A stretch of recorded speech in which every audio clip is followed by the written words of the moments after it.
Red carpet events can be hit or miss. Celebrities walk down, talk to news outlets, pose for pictures, and stop every 6 or so inches to answer the same questions 10, 20, a million times. At the Time 100 Most Influential People red carpet, there was a buzz in the air that made you think, hey, maybe things are going to be different. After all, it's rare that an event will draw high-ranking diplomats, groundbreaking scientists, and Kim Ye all in one room, back when they were a thing. Get a bunch of famous people together and we're gonna get something fun. Granted, it must be said that that evening in particular truly belonged to comedian Amy Schumer, who was being honored for her show Inside Amy Schumer. So Kim Kardashian and Kanye West were nearby while the funny woman was being interviewed on the red carpet. With flashbulbs going off, Kim in this beautiful lace gown with a massive skirt, and then Kanye next to her looking like he does. They were there. And then all of a sudden, Amy started walking towards them. Was she gonna say hi? No, she threw herself in front of them, pretending like she had stumbled, and then laid there, completely face down on the carpet for quite a period of time. So Kim and Kanye pretended not to notice, and then we got Laverne Cox being like, yes, Amy, yes! And I guess everybody laughed. So Kanye looked at Amy, still serious, but then after hearing the laughter, I guess Kim smiled, clearly not knowing what was going on, but recognizing that it was supposed to be funny. So after the couple at the time left the red carpet, a photographer was heard yelling from the pit, "Thank you for financing my healthcare and life insurance." And then Amy Schumer was like, "Oh, you're welcome, baby." So she later described her decision to dive in front of the couple on the Graham Norton show, saying, "I saw Kim and Kanye standing there, just owning it, being important. And I think falling is the funniest thing, so I took a dive in front of them."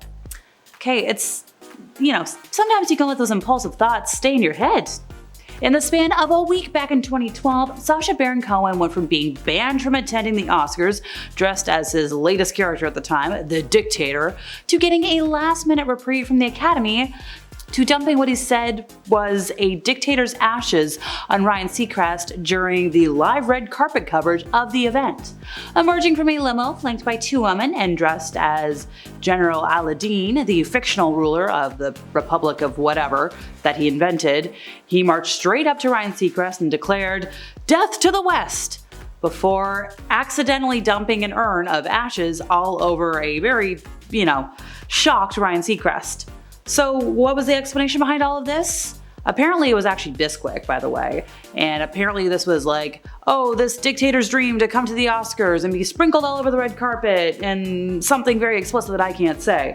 So after he completely slithered off back to where he belonged, Ryan Seacrest took it all in stride. He's like, I had an idea something was coming, but I didn't know what was coming, and now you know why this isn't taped. Anything can happen, and it most certainly did, all over my lapel. Turns out originally the plan to spell whatever it was in that urn was supposed to happen to George Clooney, but then somebody somewhere decided, hey, maybe that's a stupid idea, because at the time, George Clooney was up for a lot of awards. So then they spun the wheel of tragedy and it landed on Ryan Seacrest. And also just, why? Gary Busey repeatedly interrupted Ryan Seacrest. Wow, here we go again. While he was interviewing Laura Linney and Jennifer Garner for E! But the encounter became truly uncomfortable when Ryan asked Gary, "Do you know Jennifer Garner?" And Gary responded by abruptly kissing her neck. Ugh. Jennifer was visibly taken aback, and rightfully so, and responded to Ryan's next question with a very valid one of her own. "Aren't you gonna ask me about getting kissed on the neck on the red carpet by this man?" Yeah, I'd be grossed out and running for the hills and maybe getting physical. Jennifer Lawrence took a heck of a tumble at the 2014 Oscars, but this wasn't on the telecast.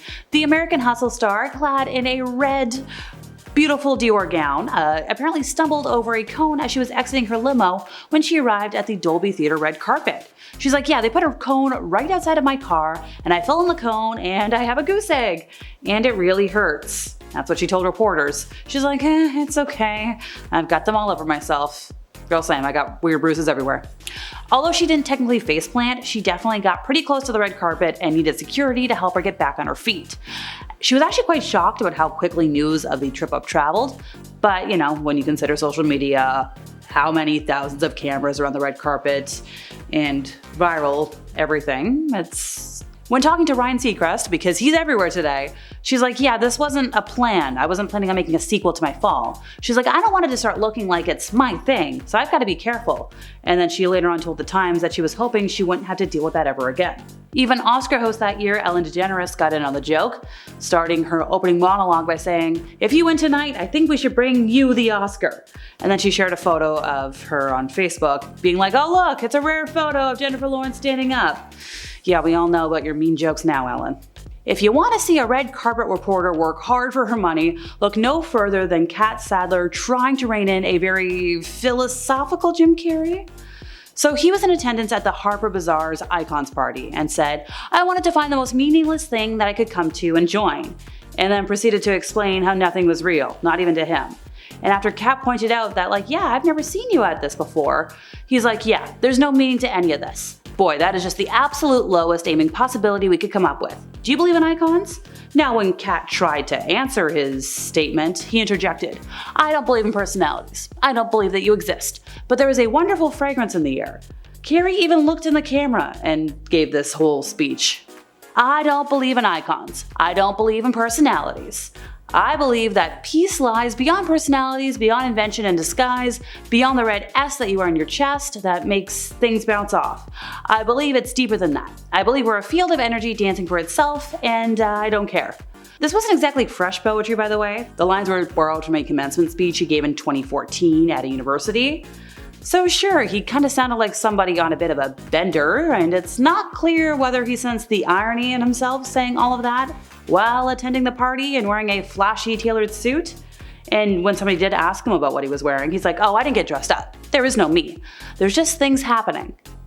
Okay, dude. Alrighty folks, fun fact about me, Zac Efron was my first celebrity crush. I had the posters on the wall, the High School Musical bedding, you name it. And then I heard about the embarrassing mishap at the Lorax premiere.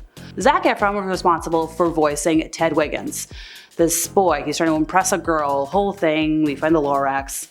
So at the time, I think he was like 24, and he was on the orange carpet at Universal Studios in Hollywood, because this was a movie targeted towards a young fan base, and he was greeting a fan, he was fumbling in his pockets, and then he dropped a condom. And the whole thing was captured on video, and because he was a Disney star at the time, it went viral. Look, it's not unbelievable he was carrying one. Like, that's, you know, not out of the norm for an adult. But that's what wallets are for. Like, why did nobody give him the memo? In an interview on the Today Show after the incident, he joked, I never really had a pocket checking policy prior to going on the red carpet before, but now we have one, and that was that. Look, it happened, he laughed it off, and now he checks his pockets with his team before being photographed by paparazzi. Much about the 2001 Oscar ceremony played out as expected. Julia Roberts completed her award sweep for Erin Brockovich, taking home the statuette for Best Actress.